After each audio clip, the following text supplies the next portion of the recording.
এটা নিয়ে সাদা কালার করে ফেলাই দিব, তারপর বিচ্ছেদ বড় চলো। 2012 সালের ভিট চ্যানেল আই টপ মডেল প্রতিযোগিতায় দ্বিতীয় রানার আপ হয়ে সবিজে পা রাখেন তানিয়া বৃষ্টি। ঘাসফুল সিনেমা দিয়ে চলচ্চিত্রে যাত্রা শুরু তার। এরপর বেশ কয়েকটি সিনেমায় কাজ করলেও রূপালী পর্দায় নিয়মিত হতে পারেননি, থিত হয়েছেন ছোট পর্দায়। কয়েক বছর ধরে নাটকের নিয়মিত মুখ তিনি।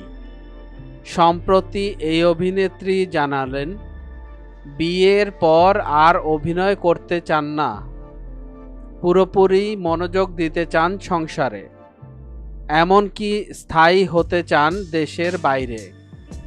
সম্প্রতি একটি নাটকের শুটিং সেটে সাংবাদিকদের সঙ্গে কথা বলার সময় অভিনয়ের নিজের ভবিষ্যৎ পরিকল্পনা নিয়ে তানিয়া বৃষ্টি বলেন, বিয়ের পর অভিনয় থেকে অবসরে যাওয়ার চিন্তা আছে।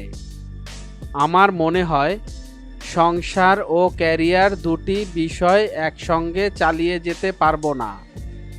আগামী 5 বছর যতটুকু কাজ করার তা করে যেতে চাই, এরপর বিয়ে করে সংসারে মন দেব।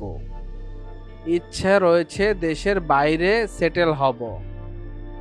এর আগে 2017 সালে অস্ট্রেলিয়ার প্রবাসী সাব্বির চৌধুরীকে বিয়ে করেছিলেন তানিয়া বৃষ্টি, তবে সেই সংসার টেকেনি।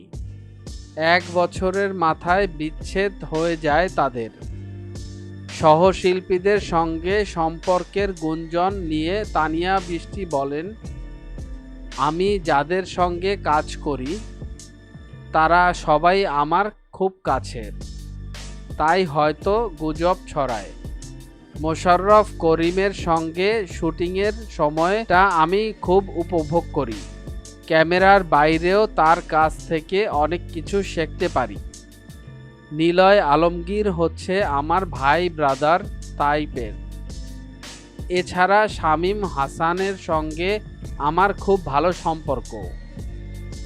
শুটিংয়ের বাইরেও আমাদের আড্ডা হয়। সেই আড্ডায় আরও অভিনয় শিল্পীর নির্মাতারাও থাকেন। মিডিয়া জগতের এমন ইন্টারেস্টিং বিষয় জানার জন্য আমাদের এন্টারটেনমেন্ট আপডেটকে সাবস্ক্রাইব করুন এবং ভিডিওটি ভালো লাগলে শেয়ার করুন আপনার ফ্রেন্ডসের কাছে।